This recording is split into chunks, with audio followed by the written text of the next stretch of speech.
On March the 4th, 2026. I call this meeting to order. Will everyone please stand for the Pledge of Allegiance?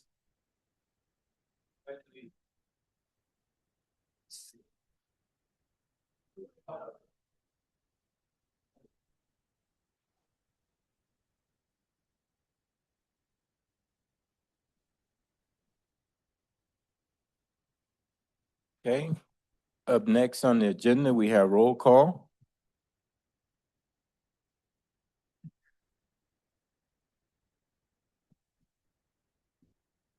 I think we may need one more person to push down hard. I need one more person to push down hard. You don't have anything on yours? Okay. So, Mark's not working. Okay, all counselors present and a quorum has been declared. Okay. Thank you. That brings us to the next item on the agenda, the agenda approval. Councilor Young-Hill. Mayor, I move that we approve the agenda as presented. I'll second. We have a motion and a second. Any further discussion? If not, please start voting. Okay, Ms. Martinez. The motion carried unanimously. Okay. Up next, we have on the agenda, citizen comment. This is the segment of the agenda to where those who have filled out comment cards, we will call your name and you will come up to the podium and you can start making your comments. We do ask that you keep your comments to within 3 minutes. We also practice civility here at City Council to where we're mindful, thoughtful, and respectful of all people who come up here and make their comments, and we ask that you don't clap or cheer. We do ask that you keep your comments to within 3 minutes. If you're still talking at the 3-minute mark, which when you'll be timed over there, I will politely ask you to stop making comments at that time. And then after that, we'll go to the Zoom participants and give them an opportunity to make comments as well. The first comment card I have is James Bauer. If you could come up to the mic and you can start making your comments.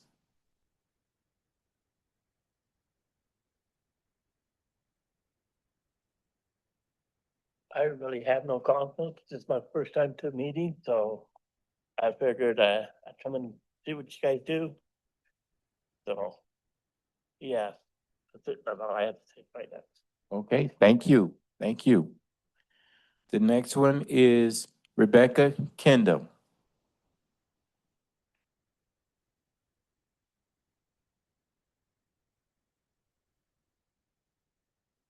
Hi, I'm Rebecca Kendall. I'm known as Gypsy for a lot of people. I'm coming for a couple of reasons. I currently went under a domestic violence situation in January, and I really think that the ordinance 9/2026 is a very great idea because it can be very degrading to a human for. I'd also like to bring up to maybe even putting domestic violence, depending on the crime, higher than what it is for an ordinance. That way, some of the victims that are too scared to come through, maybe they can tell themselves that they can go somewhere to actually get it to where the justice system can do what they need to do. Sorry, I mentioned earlier about the crying. The second reason I'm in is because of 7/2026. And I wanted to mention that, like with St. Benedict's, as I put on the card, is a really great idea. Maybe a couple of things need to be established, like maybe some drug tests or anything, to help out people that don't have to be in the behavioral system. People like me, disabled currently as of 2024, and that's the whole reason why I came here. Currently, I am in subject where I cannot be there, and it's really hard because I'm living in my car. I can't even barely pay my insurance, much less anything else. And the Puente has been helping me a lot, and this ordinance making me move is very hard because right now my car is going down. And everything I need is just downtown. So I ask that maybe you can look into stipulations for that. Because there are residents that are trying to make it into the resident system to be able to do anything else. That's about it, and thank you, and come and see us down at La Puente, because we're trying to build a community and we'd love to see your faces so you can see. Maybe we can come up with some great ideas to help fix with domestic violence and everything that's going on down in the systems. Thank you. Thank you. Thank you. So, Ms. Martinez, I don't have any more comment cards, but if you can give those who are on Zoom instructions on how to raise their hand to be recognized so we could allow them to make comments. Yes, sir. If you're on the Zoom app and you want to speak for public comment, you'll use the raise hand feature in the bottom of your screen. If you're on a telephone, you're going to dial *9. Okay, Mayor, I don't see any hands being raised. Okay, good. We'll go ahead and close out the comment section and turn it back over to staff for any follow-up. Just a very brief follow-up for council since Ms. Kendall left, but a little bit of background on domestic violence. That's an enhancer for certain crimes. It can be dealt with in municipal courts if cities elect to do that. And then there's a whole bunch of hoops that need to be jumped through to make sure that we are doing a lot of the victims' rights stuff that otherwise right now is done through state courts. So when we have domestic violence situations in Alamosa, since we haven't addressed that in the municipal code, those are addressed as more serious issues through the state court system. And those tickets are written into state court. And I think that works pretty well. I don't think we want to undertake a separate municipal court kind of parallel system for domestic violence, but keep that in the state system. Thank you for that follow-up. Appreciate it. Okay, council, that brings us to the next item on the agenda, consent calendar A. Mayor, I move that we approve consent calendar A. I'll second that. We have a motion and a second. Any further discussion? If not, please start voting.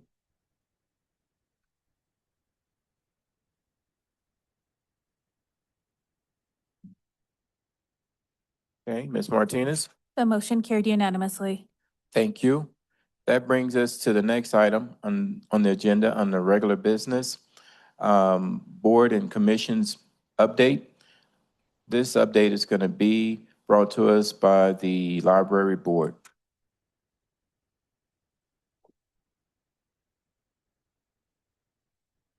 Full crew this time. Alrighty. They have the presentation. One Okay. second. I can't start timing me yet, Ty.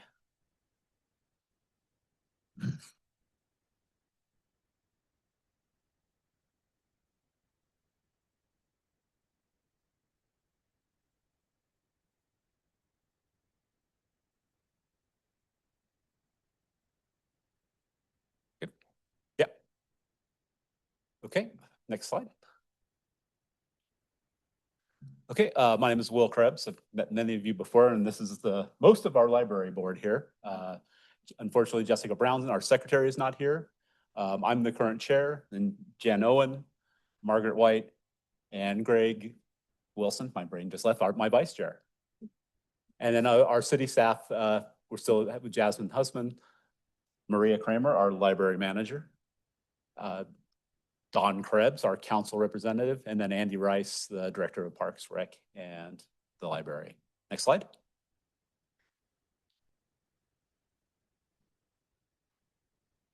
Okay, so basically I'm just going to go over some of the things that we've discussed this year. We always start with presentations.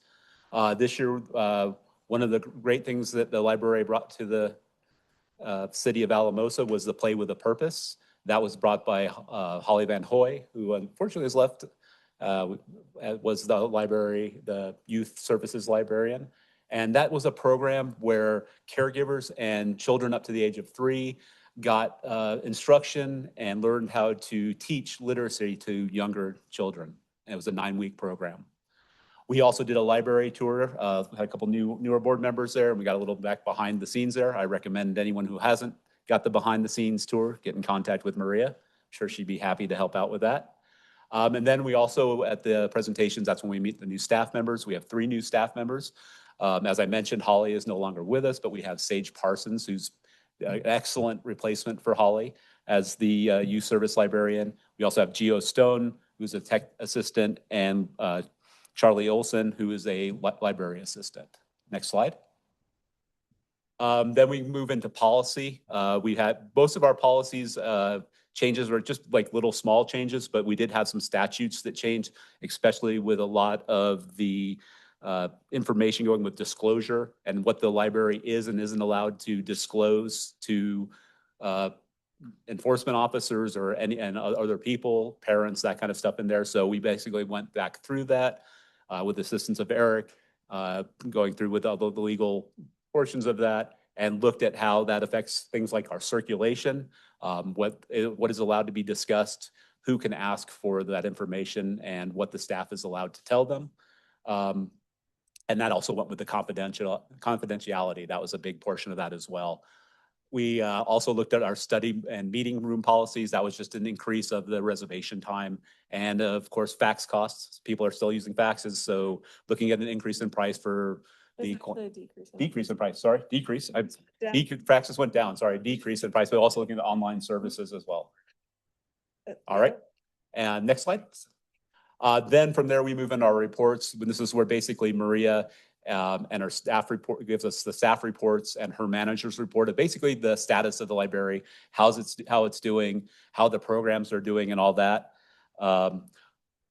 Then we go, and I actually a big highlight of that there. One of the things we get an end of year thing there, that the library checkouts was 112,571 checkouts, which basically works out to 1 checkout per person per month in Alamosa. So library's doing a good job with materials and all that. Then we look at this, their library's strategic goals. I brought that back a couple years ago, but it's basically looking at how the library can better serve the community.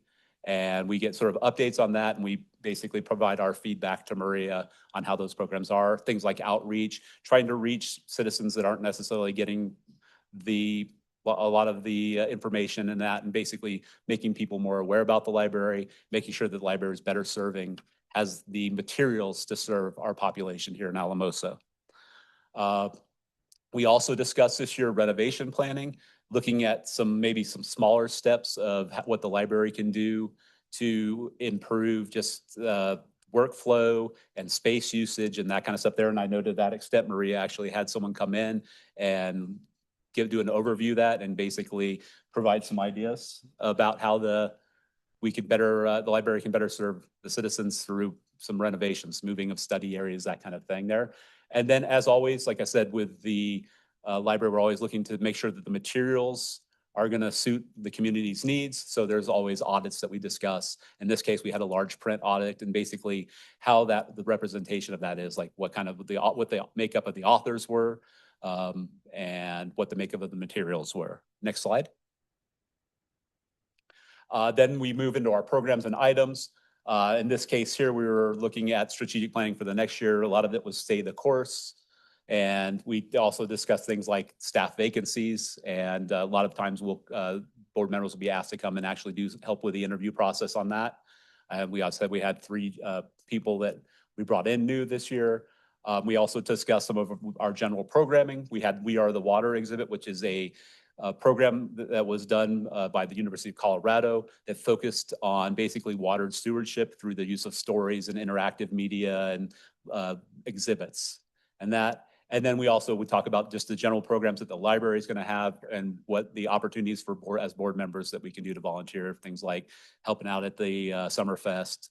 We had the drag story time. We've had a couple other different things there that, a lot of different programs there. So we like to go out and we try to encourage the board members to help out with those. And then our next slide there. And as always, we always end our meeting with sharing a book or a book series in my case. And I would recommend to all of you, I'm getting back into the Dresden Files, which is a crime noir fantasy series with a detective that is a wizard. And they just released a new book, and so I'm trying to get caught up with that. Anybody else want to add anything there? Yeah, I'll add. Okay. Yes, go for it. I'm reading a book called Green Dragon about boranes used as rocket fuel. Everybody else good or, okay. Well, we'll allow you to check some of those out there if you'd like there. And so finally, to conclude there, does anyone have any questions for us? Okay, I believe the mics are gonna light up here. No, at least one person was over there. Okay, Counselor Carson, then Counselor Young, and then Counselor Krebs. So just real quick again, what was the exact number of books? 112,000 what? 112,571. And Maria actually has a report that I'm sure that you can. So that's like 308, 309 books a day. That's pretty awesome. So just, Do that math. Yeah. you know, I just want to say kudos. That's really cool. I'm reading The New Science of Heaven right now, so that's a good book.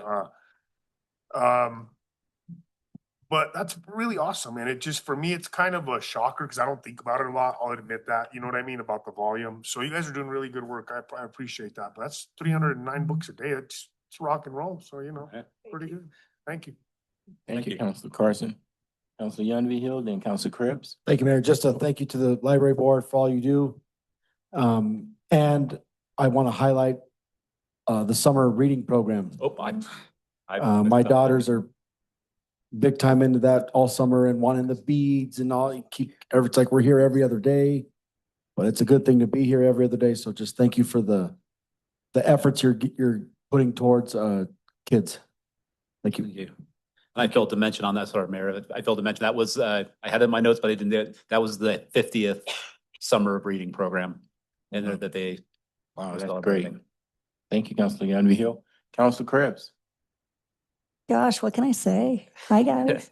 Y'all do an amazing job. I really enjoy this committee for all the positivity it brings and all the great things that Maria brings to the table just to make the library and the library system here in the city a better place, and just the overwhelming outreach that has been put out by you and your staff, and the data shows that it has been returned. So thank you for everything you do. Thank you for allowing me to be on the board.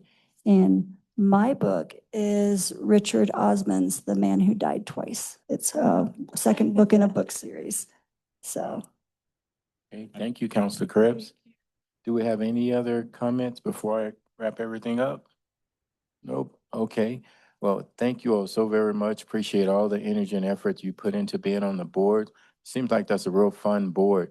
And I thank you for the youth activities. I was fortunate enough to go this summer to they were teaching the kids how to play chess. And I never learned how to play chess. I still don't know how to play, but at least the kids had a fun time beating me in chess. So thank you for those type of activities. Keep up the great work. Thanks. Oh, that was, yeah, 2 years ago, we brought racing burros for summer and ran with them around the park. That was pretty great, but. Okay, thank you. Thank you. Good job. All righty. Okay. Up next, we have under police, the second reading and public hearing for ordinance number 3 dash. Oops.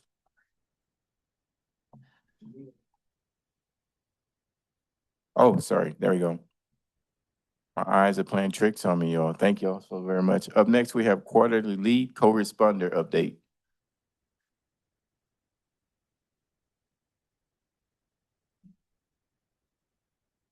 Thank you, council, for the correction. Appreciate you all. Good evening, board, council. So our numbers for the quarter for our co-responders, they've taken a total of 191 calls over this past quarter. They've logged 15 hours on jail assessments on 13 assessments. Our lead referrals, we had 35 lead referrals, 28 of them we were able to accept and get into the program. And our co-responder team just attended a Clovis first responder crisis and mental health conference in Clovis, New Mexico, to kind of build their training and education on that topic. So if Steph wants to talk about that, she can.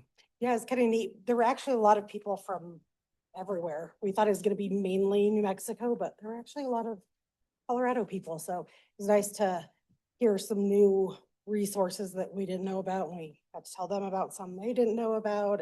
So now we've got some new connections, and we have hopefully a couple of guys coming from New Mexico to do a training for law enforcement, so kind of, it was a good refresher and some things, and nice.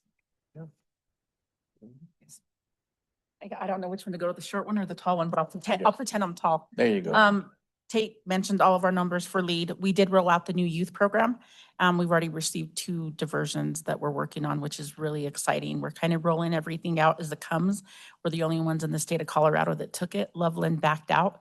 So I'm pretty proud that Alamosa has the first one. So it's our 3rd month with the city of Alamosa, and I just really want to spread the thanks from my team and from us. We've been treated really well. I think we're working out the kinks with our sneaky trash at our office and who has the best smelly stuff in the office. But I really want to extend my thank you to Heather, because she's just been from the get-go. This was a really hard transition for myself. I've been with CRP for 8 years, and Clarissa's been my boss for 26 years. And so it was really hard transition, but Heather kept very consistent and with the same message all the way around and just made it very smooth. So I wouldn't have been able to do it without Heather. So I really appreciate you, Heather. Thank you. And thank you to the city. We enjoy ourselves. I love being right next to the park. Rita feeds the squirrels every day. She buys squirrel food. So we're all doing really well. So thank you. And I just want to highlight, Gail attended the national conference, and the timing was really great because they had a track to focus on the youth diversion.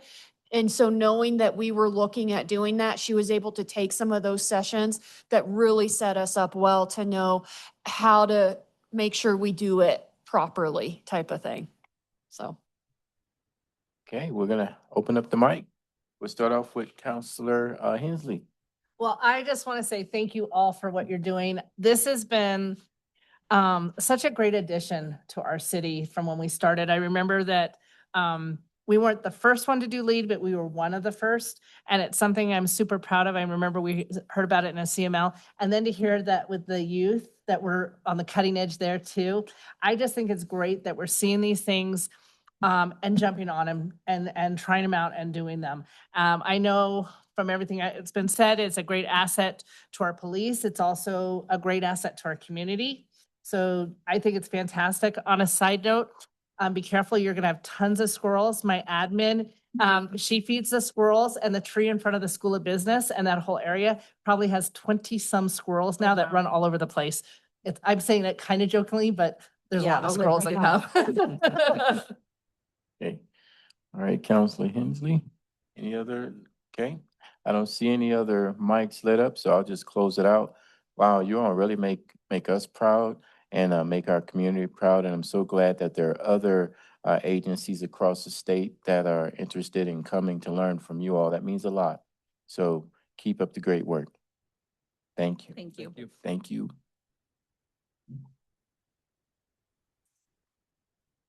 Okay, now it brings us to the item that I was looking at earlier.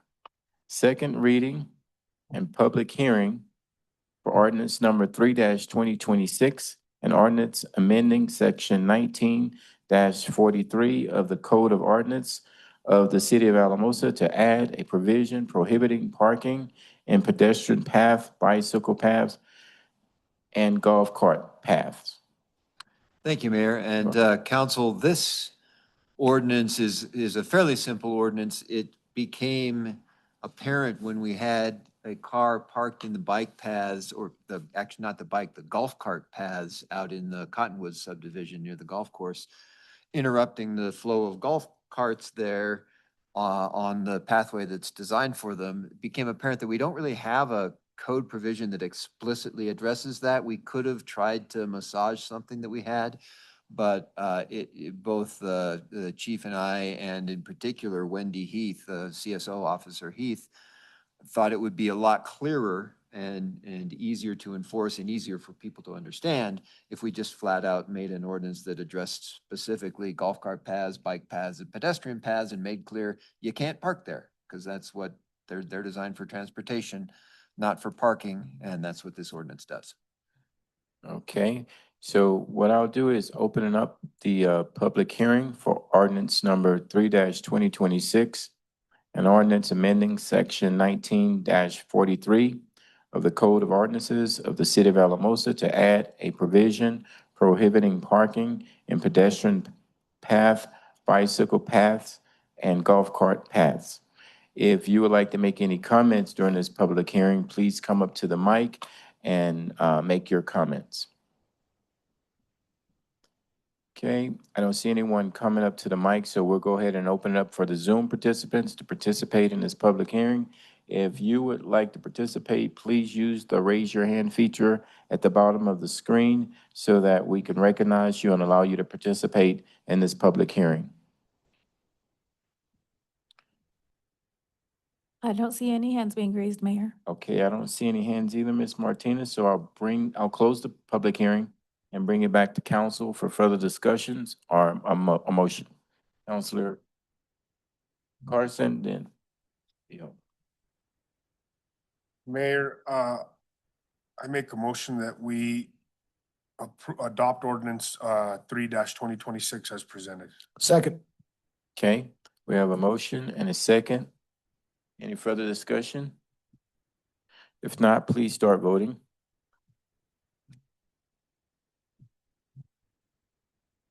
The motion carried unanimously. Okay, thank you. Okay, that brings us to the next item. Second reading and public hearing for ordinance number 4-2026, an ordinance amending chapter 19 of the Code of Ordinances of the City of Alamosa to add new Article 5 entitled Automated Vehicle Identification System, AVIS, for traffic enforcement. Okay, Mayor, Council, good evening. This is the second reading for the AVIS, the Automated Vehicle Identification System for Traffic Enforcement. We put out an RFP, and as we've discussed several times about some of our problem areas for speeding, I currently have the vendor that we selected potentially is out doing traffic studies. They started yesterday, today, and tomorrow.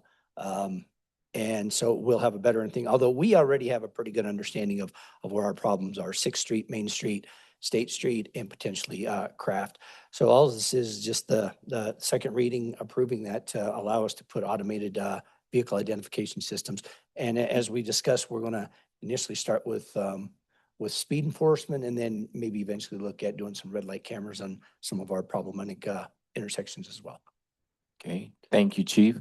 So at this time, we'll go ahead and open up the public hearing for ordinance number 4-2026, an ordinance amending chapter 19 of the Code of Ordinances of the City of Alamosa to add a new Article 5 entitled Automated Vehicle Identification System, AVIS, for traffic enforcement. Do we have anyone in the audience who would like to make any comments? If so, please come up here and make your comments. Eric, did I miss anything? I saw you moving over there. We okay? We're good? Okay. I can't see your light. Okay. Oh. All right. You good? Okay. Okay. All right. Thank you. No worries. All righty. So if you're in the audience and you would like to make any comments, please feel free to do so during this public hearing. I don't see anyone coming up, so we'll go ahead and go to the Zoom participants. If you're on Zoom, please use the raise your hand feature at the bottom of the screen to be recognized. I don't see any hands raised, Ms. Martinez. I don't see any hands either, Mayor. So we'll close the public hearing and bring it back to council. Councilor Young-Vihill. Mayor, I move that we approve on second reading ordinance number 4-2026. Second. Okay, we have a motion and a second. Any further discussion? No? Okay, please start voting. Ms. Martinez? The motion carried unanimously. Okay, thank you.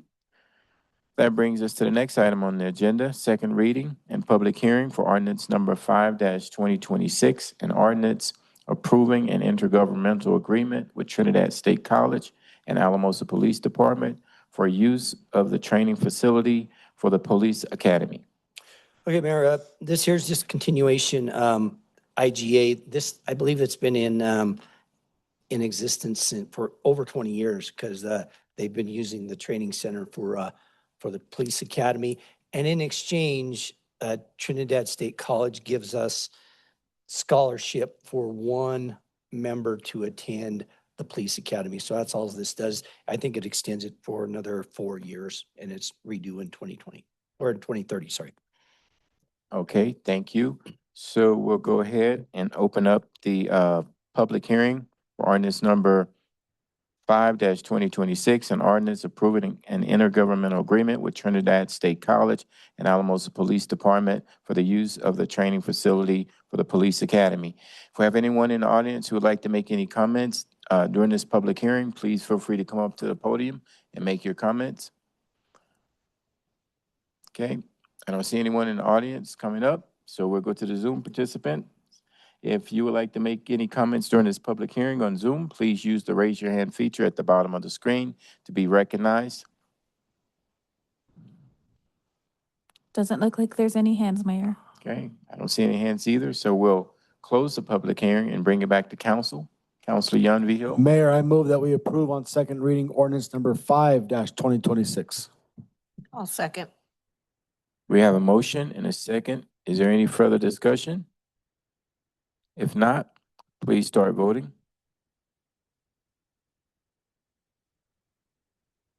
Ms. Martinez? The motion carried unanimously. Okay, good. You all are moving right down the agenda here. Thank you, Chief. The next item on the agenda is the first reading for ordinance number 7-2026, an ordinance limiting parking of vehicles on city streets to 72 hours, assigning responsibility for parking violation to owners and changing the time for declaring unmoved vehicles abandoned 48 hours to 1 week. Yes, that Latin word was prima facie, which means on its face. It just creates a presumption that if you're the owner, you're the one who parked the car there. Prima facie, then. Okay, thank you. Lawyers love their Latin. The reason that this is in front of council as a discussion item on first reading rather than simply being on consent calendar, as we've done with a number of fairly straightforward ordinances, is that what started off to be a fairly simple ordinance proposed by the CSOs got more complicated and turned into kind of a, hey, we need to revamp our parking ordinances. The more I dug into addressing that one issue, other issues became apparent. So the motivating issue for this ordinance was we currently have a 48-hour parking limit for cars on streets, but there's no way to enforce it. There's no ordinance violation that says you're in violation if you park for more than 48 hours. All we have is a definition that means your car's been abandoned and we can tow it. But CSOs don't want to be towing people's cars without giving them a $25 ticket first to try to get them to move them. So that was the initial issue that we wanted to address. Then it became apparent that you can only park cars for 48 hours, but you can park RVs for 72 hours. Why is there that difference? That didn't make a whole lot of sense. And towing someone after 48 hours didn't make a whole lot of sense. It seems like people leave cars parked in front of their house for 48 hours at a stretch all the time. And they're not abandoned. That's just the way things go. So this ordinance addresses a whole lot of that stuff. It makes that 72-hour limit applicable to every kind of vehicle. No matter what kind of vehicle you are, you're limited to 72 hours parking it in one place. It redefines an abandoned vehicle as something that's been parked in one place for more than a week. And it does some other definitional changes to make clear what kind, that when we say vehicle, we're talking about any kind of driven thing you could imagine, including trailers, whether or not they're hooked to a car, all of that kind of stuff. All of these limits apply to wheeled things that people drive around. So that it's kind of an all-encompassing revamp of our parking ordinance. Okay, so I'm quite sure we're gonna have a few questions on this one. Counselor Hensley, then Counselor Carson. So my question, just if a car is there or a vehicle is there a week, will it have a ticket or a red tag or something prior to being it towed? Or is there a chance that after 1 week, it just gets towed without any forewarning? No, there'll be a red tag. Okay, thank you. Okay, thank you. Counselor Carson? That was kind of my question. I just know of scenarios like where I've seen a vehicle in the same place all the time. It doesn't look like it's being moved, but this person's either working at night or, you know what I mean, works that like sometimes food trucks, they move, they're parked there. They're there from the same hours, but I was just curious if they're tagging them and then like marking them off, I guess, for however many days or whatever. You know, and I don't know whether any of our law enforcement people can address that. There was a bizarre, I think it's bizarre court case that said you can't do the chalking of tires anymore because that's a Fourth Amendment search violation without a warrant. And I think it applies to even taking a picture with your cell phone. So I don't know what the officers do to try to figure out whether something's been moved in the interim. I'm sure they do something. Yeah, I mean, I think you can pretty much tell when a vehicle's been moved for the most part, right? I mean, Yeah. I think some of the ones we're looking at here, there's weeds growing around. I mean, those are pretty Okay. obvious, things like that. But yeah, this just really kind of cleans it up and like Eric said, with the towing and a lot of that. Okay. I was just curious. Thank you. All right, and I don't see any mics, but I have a question. What triggers this, the time of a vehicle being parked for a certain period of time? Do we just have law enforcement officers driving around looking to see how many cars been parked for a certain amount of time? Or is it a neighbor Typically, it would complaint? be a neighbor complaint. Okay, all right, so it would be a neighbor complaint. But let's say, like in my case, I have a vehicle that I don't drive much, but I keep it in the front yard. Long as I start it up and drive it once and park it somewhere else, I'm okay. Well, if it's on your yard, you're fine. This Okay. only applies to in the street, In the street. parked in Okay, the so street. it's, I'm in the street is what I mean. If I have a vehicle on the street. Yeah, you park it, you fire it up and drive it around, park it in the same place, you're fine. Okay. And that was Counselor Carson's question is how do we know that that isn't what you did? Well, Okay. and I'll chime in here real quick. One of the other things that we see a lot of it are there's expired plates, right? I Yes, mean, that was the other so that's usually a pretty good sign, or it can be a good sign that the vehicle's been abandoned and so that, but I think we're bringing that forward next month. All right, thanks for the clarification, because Counselor Hensley is my neighbor and she mentioned that she might report me. So. Okay, all right, Counselor Carson. I'll just for the sake of saying it, Officer Heath, in her particular case, I'll just say, is really good and very fair and observant and like, I don't, so you know, even the previous code enforcement officer who was very strict, she was fair to deal with, you know, so, cause I wouldn't call her that, cause I know her pretty good, but she was pretty fierce. She didn't mess around but she was always fair. You know what I mean? She wasn't just like, and I ended up dealing with her cause my dogs were notorious. And so, even when she was, you know, she played it fair, but Officer Heath is really good about that. And so I have no qualms with this at all, but just, she does a really good job. I just wanted to put that out there. So thank you. Thank you, Counselor Carson. Counselor Cripps. Thank you, Mayor. And this is just an off the top of my head type question. I didn't see it addressed in the ordinance, but just for peace of mind.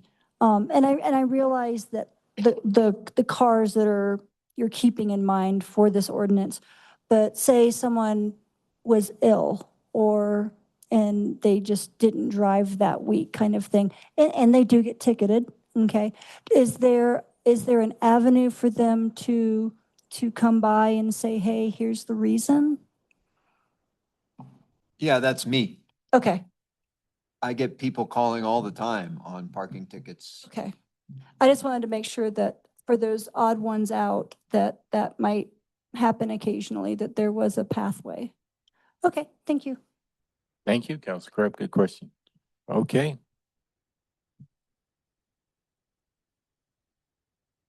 Council Carson.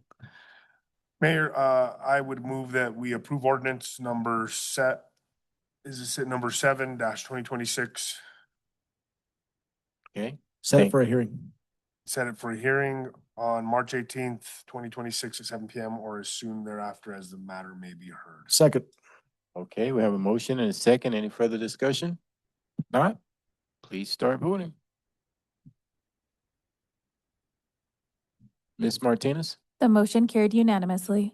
Thank you. That brings us to the next item on the agenda, first reading of ordinance number 9-2026, an ordinance amending section 11-61 of the Code of Ordinances of the City of Alamosa to add spitting on someone as a form of assault. Which does happen. Happened to me, actually, not in the city of Alamosa, but in the fair city of Denver. And it actually has happened in the city of Alamosa as well. And recently when it happened, I looked at our assault ordinance because I know that spitting on a law enforcement officer is considered third-degree assault under the state statutes. And our assault ordinance mirrors pretty much that third-degree state statute assault ordinance, but we don't have any provision for spitting on a law enforcement officer. So we were looking at that, and I discussed this somewhat with the chief as to, is there a difference between being a law enforcement or officer and being spat upon versus being a normal citizen? And really the difference is you're probably more likely to be spat upon if you're a law enforcement officer. That's one of the ways that people disrespect law enforcement officers in particular. But in terms of the injury that occurs, very similar kind of traumatic effect. And so this ordinance adds spitting on someone similar to the definition in state statute into our code, but does not make a distinction as to whether the victim is a law enforcement officer. Okay, thank you. Thank you for that. Councilor Carson, then Councilor Jan Vigil. This is kind of a no-brainer for me. I was just gonna say I was gonna move that we approve ordinance 9-2026 on first reading and set for public hearing. Oh, no, yeah. Okay. The right one. Second. March 18th, 2026. Okay, thank you. Thank you, Councilor Carson and Councilor Vigil. We have a motion, we have a second. I don't see any other mics lit up. Any further discussion? Please start voting. Ms. Martinez? The motion carried unanimously. Okay, good. That brings us to the next item on the agenda under fire. Resolution number 3-2026, a resolution amending firefighter stipends and titles.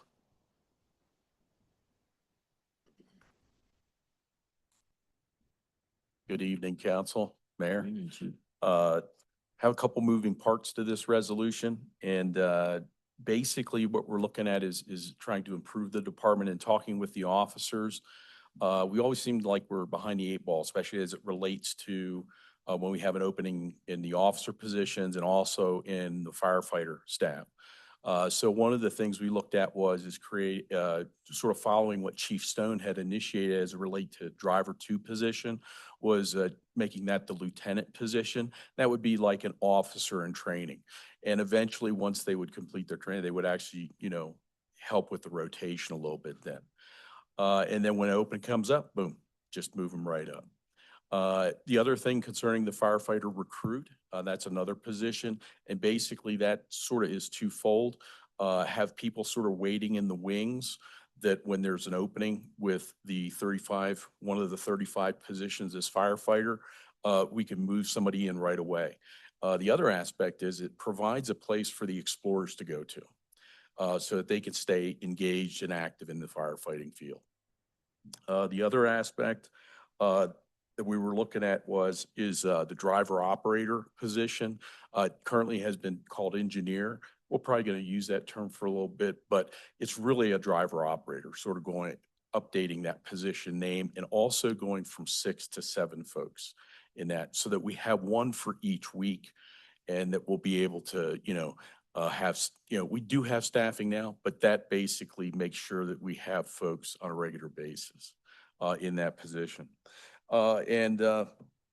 Last but not least is basically a stipend increase.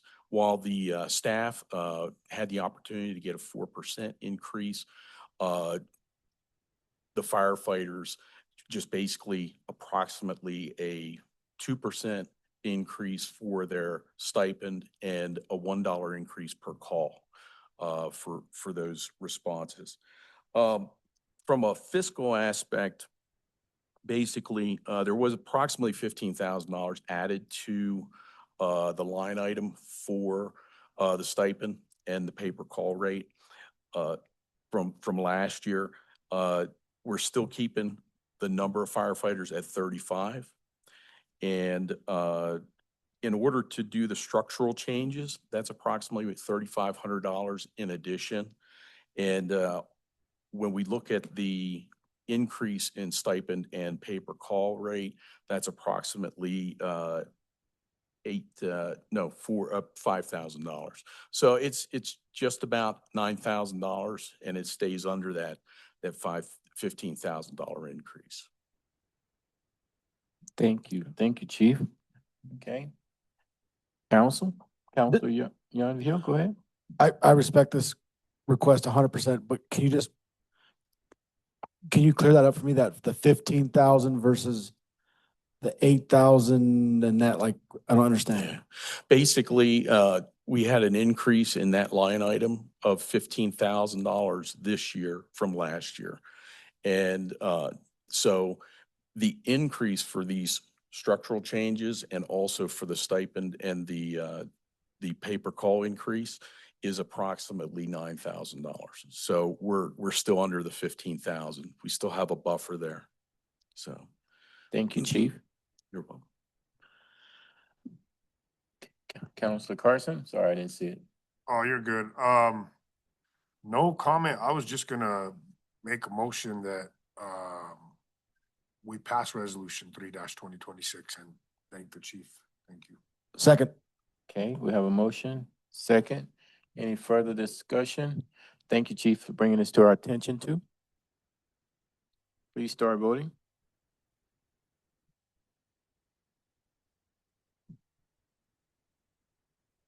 The motion carried unanimously. Okay, thank you, Ms. Martinez. All right. So that brings us to the next item on the agenda.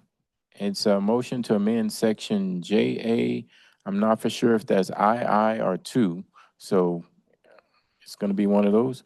The city policy manual to require liquor license applicants at needs and desire hearings to present at a minimum signed petitions to meet applicants' burden to demonstrate the need and desires of the adult residents of the neighborhood for the proposal liquor outlet.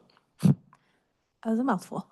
Okay. Council, this came about from your work session that we did on the liquor license training back on February 4th, where you discussed the diminishing quality of evidence that has been presented by liquor license applicants when they have been requested to demonstrate their needs and desires of the adult residents of the neighborhood.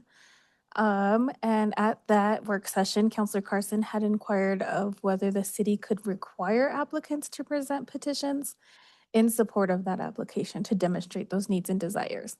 Eric didn't go and research that, and it's his opinion that council can indeed require petitions because you have the broad discretion to establish the procedures governing needs and desires hearing. So that section JA2 of the policy manual addresses the needs and desires right now. As follows: the applicant presents its case. This is the opportunity for the applicant to present city council the reasons why they're applying, and provide the necessary background in relation to proving needs and desires. Council can amend that to make it clear that you will require at a minimum the petition evidence to support the needs and desires. And then there's a suggested revision below. Thank you, Ms. Martinez. Okay. Council Carson? I would move that we do this. Okay, so I'm gonna make a motion to amend section JA2 of the council policy manual to require liquor license applicants at needs and desires hearings to present a minimum signed petitions to meet applicants' burden to demonstrate the needs and desires of the adult residents of the neighborhood for their proposed liquor outlet. Seconded. Thank you. Thank you for the thorough motion. I appreciate that. Appreciate that very much, everybody. Thank you. Carson's been leading the way all day, so I had to help him out a little bit. Thank you, guys. It's all good. You guys good. We have a motion and a second. Any further discussion? I do have a quick question. Sure, go ahead. Good. Are we just taking these petitions at face value, or are we gonna have to pay somebody to go through and make sure that these are actual real people?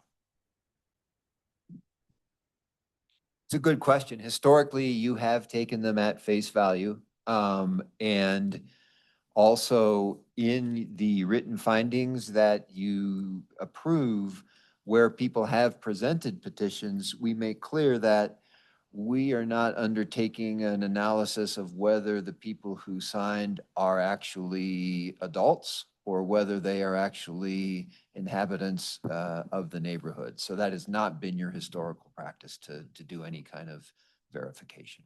So then all three of my dogs can just sign the petition and we wouldn't know the difference? Correct. I think they do provide a place for their address. You have, yeah. But that does bring up a good point, though. I'm 100% behind this. But for the sake of, so if we did anything differently, just to make this clear, if we decided that we wanted them to verify that to us, okay, that's a cost on their part. We don't have to pay them because all we can do is use the evidence that's in front of us that night to make that decision. So they would have to come prepared with that proof of burden. You know, it would be their burden to pay somebody to verify the signatures, and they would have to bring that certificate or that receipt to us. Because again, all we can vote on or use for evidence is what we get presented to us that night in that hearing. So if we did require them to verify it, it would be a cost on that. In my opinion, I don't know legally, but it would be a cost on that person. So I don't think that's necessary, but we do, it is presented to us and we use our discretion as the people up here to verify those signatures. And in a town this small, you can tell whether people are making this up or whether it's been templated but there is a section for address. I think. I would suggest if that were a concern, I don't know whether we have a section for phone numbers or email addresses, but the way you do it, the petition gets presented at the hearing. You don't actually approve the written findings until the next meeting thereafter. Someone at the city could fairly easily spot check a few and see whether those are real people. And if that comes through that they aren't, you would know that by the time you were going to be approving findings. Like, you could also maybe put a deadline on them to get it back to me sooner than the night of your meeting. And that would help too. Then we're still incurring labor costs for you to verify things. Okay. So, council, what would you like to? I call the vote, Mayor. Oh, you already did? Yeah, Okay, you so we're already already voting. Right, good. Thank you all. We have a motion, a second. Any further discussion? We need to clarify anything? We're good? Just real quick. Go ahead.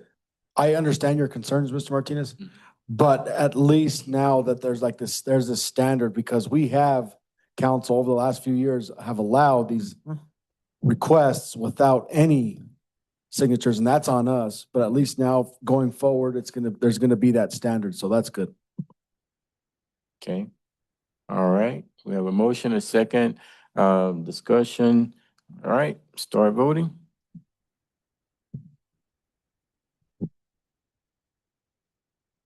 The motion carried unanimously. Okay, thank you. That brings us to the next item, second reading and public hearing for ordinance number 6-2026, approving a participation contract with Subdistrict 6 for 2026 through 2028. Pretty straightforward, council. The reason this is before you as an ordinance provision is that the charter requires that for intergovernmental agreements that are ongoing, which is what this is.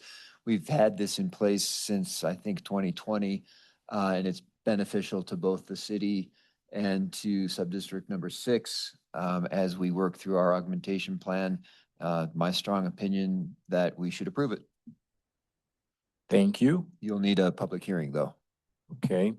We're going to go ahead and open up the public hearing for ordinance number 6-2026, approving a participation contract with Subdistrict 6 for the years 2026 through 2028. If we have anyone here in the audience who would like to come and make comments during this public hearing, now is the time to come up to the podium and make your comments.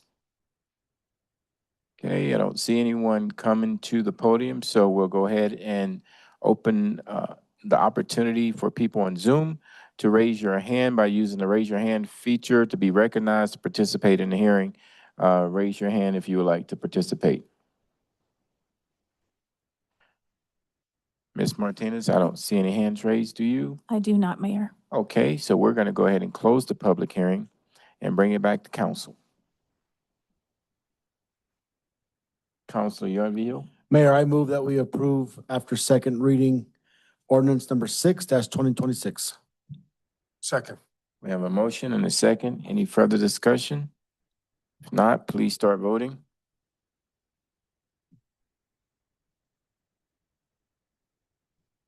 Ms. Martinez? The motion carried unanimously. Okay, that brings us to committee reports. Do we have any committee reports? Councilor Yarville, then Councilor Hensley, then Councilor Krebs. Mayor, it's my first committee report in a long time. No, I was really excited to be a part of the group that's doing the comprehensive plan, the reboot of the comp plan.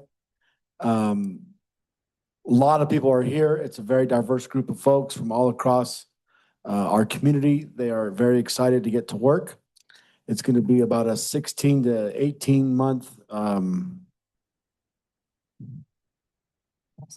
process. We have homework coming up on the next meeting, and just really excited about it. It's going to be fun. Thank you. Thank you, Councilor Carson. Councilor Ville, thank you. Having a senior moment up here. Okay, Councilor Hensley.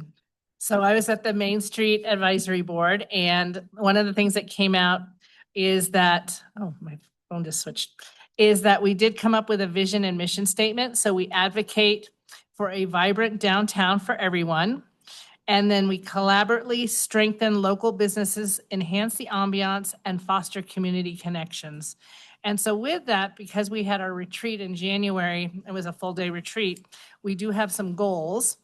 Some of them are longer term, but by 2030, the Main Street Advisory Committee will, 1, build a consistent downtown communication ecosystem, 2, activate downtown Alamosa as the place to be, and in parentheses, get people there. Number 3, enhance the downtown experience, get people to stay. And number 4, partner and advocate for access, connectivity, and transportation to and from downtown. So with that, so very excited about having some of those new ideas. The other thing that we did have at the meeting, we had the group for the, oh my gosh, I'm blanking out, for the petition, not the petition, the protests, sorry, for the protests. And what was really nice is they came and had a discussion knowing that coming up soon, the Main Street is going to be pretty crowded, and how to come up with a good solution. And it was really good that they came and asked the opinions of the Main Street owners. So it really felt very collaborative with that idea of planning this out for the best of obviously free speech, but also the same for our community. So I think that was a really good process. And so coming up with some ideas of how to work through that. So those are the main things from Main Street. Thank you, Counselor Hensley. Counselor Krebs? Thank you, Mayor. You're welcome. Mine's a little bit long, but all my meetings happen at the end of the month. So you guys all have to hear about it on the first meeting of the next following month. So Alamosa Creates met. They are discussing creating a working group for the youth showcase that they added to the Art Fest last year, and it was very successful. So they're building that out a little bit more. They discussed the strategic plan that is currently in process and the next steps in the process to keep that rolling and to tighten it up. And then just a small announcement that Colorado Creative Industries is coming to Alamosa this month to meet with the public about their funding opportunities. So we're just encouraging all the artists in the area to come out and meet with them and hear what's available. I won't mention library board because they already spoke. And then Council of Governments heard a presentation from the USDA about their various programs. There was a person from South Central Seniors who introduced their new interim director. And then for the Development Resources Group, they're currently working on the Opportunity Zone redesignation and application. And they announced that the Community Business Development Organization application has been approved. Thank you. Thank you, Counselor Krebs. Appreciate it. Any other committee reports? No? All right, we'll go to staff announcements. So sometimes we take a guess at how long the meeting's gonna go, and I, in order to win, need to talk for 43 minutes. So buckle up.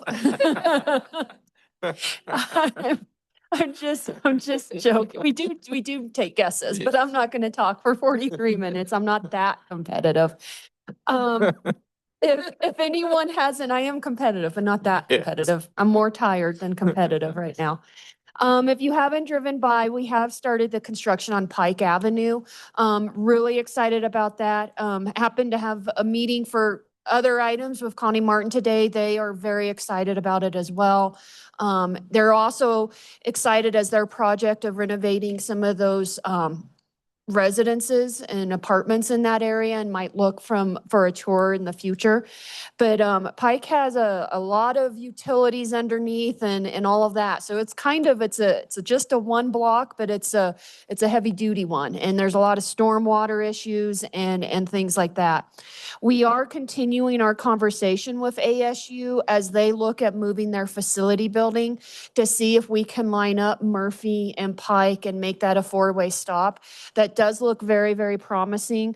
And I'm just very grateful for the leadership at ASU because sometimes universities can be very insular, but they're obviously looking at this from a community perspective and how that could help benefit that intersection. So I wanted to give some appreciation to that. The other quick update I wanted to provide council is Rachel, Harry, and I had a great meeting with CDOT today to catch up with how we thought the work session went for the access control plan. I think we and the county, although they weren't on the call, I think even though there was public outreach and there was very good intent to have public outreach, there very much remains a strong perception that there either wasn't or it wasn't good enough. I think when we take a look at it, we can identify areas where it could definitely have been better. And looking at that, CDOT and the city, we're talking about maybe adding some extra steps before what was going to be the next open house. And so we want to try to get some of this information before the businesses, be able to review it with them in black and white instead of just kind of these concepts being discussed. Sit down, really look at that, have those types of meetings, and then that would transition transition into an open house. So there's still a few discussions that need to happen with the consultant and some partners, but that does seem to be a direction that we thought would be very, very good. And so look for more information to come once there's some confirmation on maybe changing some of those dates and those types of things. But I think CDOT very much wants to make sure that this community knows that they're listening and that they want to connect. And obviously that's always what we try to do from a city perspective as well. So we are having those conversations. Thank you. Okay, thank you. That brings us to the last item on the agenda, council comments. We'll start off with Councilor, I think it was Councilor Vihil, then Councilor Hensley. Go ahead. Thank you, Mayor. Two You're things quick. I want to just say good luck to all the basketball teams in the Valley who are going into regionals this weekend. There's some home games in Alamosa for the girls. Sanford's hosting. Centauri girls are hosting. And I think everybody else is going away to play. But good luck to everybody. And then want to just give a shout out to Mr. James Bauer. Thanks for being here. Your first meeting, you're always welcome. If we're messing up out there or if we have some good things to say, you can always come up here and tell us. Thank you. Thank you, Councilor Vihil. Councilor Hensley. So I'm going to take it from the college level, and I want to congratulate our winter sports are coming to an end. We obviously have many going to nationals for indoor track. We have 6 wrestlers going for nationals for wrestling, and our women's basketball won their first round, and so they're going up to Grand Junction for the RMAC championship, and so they'll be Friday and Saturday. Our men did lose last night, but they also, this is the first time in a while they've made it this far and had a really good season. So just congratulating our Adams State sports as well. Thank you, Councilor Hensley. Councilor Carson. So just a quick nag, I guess. When will the Boyd Park equipment be repaired? And if it got vandalized or broken in that way, do we know if they did it or like, I don't know what happened to it. I just know it's been fenced off for a while and I'm just kind of wondering what happened to it. And I'm hoping somebody didn't intentionally vandalize it, but I was just curious because I've had a couple people ask me besides my kid. Yeah, so good evening, Council, Mayor. Good evening. Yeah, it was not vandalized. Okay, good. It's just a very specialized playground with this robinia wood, you know, sourced from overseas, and they're cut uniquely and specifically for that piece. And there was some kind of problem with the engineering or the cutting of that piece on the swings. So we got a new piece, and the installer is coming down this week to repair it or replace it, but there has been no vandalism there. It's unfortunate that we've had to fence it off a little bit, but still, I mean, 90% of the playground, and it's getting tons of use. You know, but you see people kind of, their minds wander on social media and this or that, but we'll get it taken care of. Should be this week. I just don't want to guarantee it because it's an outfit. The installers are from Denver, and I can't guarantee they'll be here, but we've been on them. Yeah. Good. And that's the reason I asked in public because people were, you know, insinuating things. And that's the reason I said it was a nag because I was really hoping it hadn't gotten vandalized and I'm really glad that it didn't. No. But to that note, you know, just that way people know that we're on it and it's awesome. So again, just kudos on that, but thank you for making me feel warm and toasty about that. I was pretty sad. But You're welcome. Yep. Appreciate it. Yeah. Thank you, Councilor Carson. Okay. I don't see any other mics lit up, so I'll just go ahead and close things out. I want to thank staff and CDOT for the good idea of the new direction that you all are going to make sure that all the businesses who feel they may be impacted by change with some of the proposals, that you give them the extra steps and the extra opportunities to be heard. I think from last week in that meeting, the main thing is a lot of them probably felt like they haven't been heard, and by giving them that opportunity is gonna make things a lot better for everyone. So thank you for that. I really appreciate it.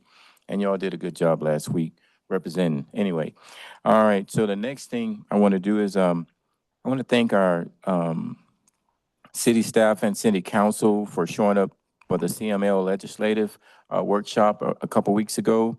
We had Ms. Sanchez, Ms. Martinez, and Ariel were there, Councilor Cribbs, Councilor Hensley. I don't think I missed anyone, but we had great representation there, and a lot of people from the other municipalities were really impressed with seeing the numbers that showed up there from our city and municipality. Then the last thing I think sometimes we take things for granted in our community and on our council and staff, and I don't want to take things for granted. Being around other municipalities that struggle and challenge and have all these crazy things that happen, I just want to let each one of you all know how much I really appreciate staff, I appreciate council, I appreciate the effectiveness and efficiency that you have and the professionalism that you all show when you're up here, and you're setting an example for how meetings should be ran. And I just want you to know that I'm really thankful to have a great team like this working with us. So everybody I encourage you to keep up the great work. With that being said, this meeting is officially over at 8:15. Oh, I'm sorry, I was 8:10.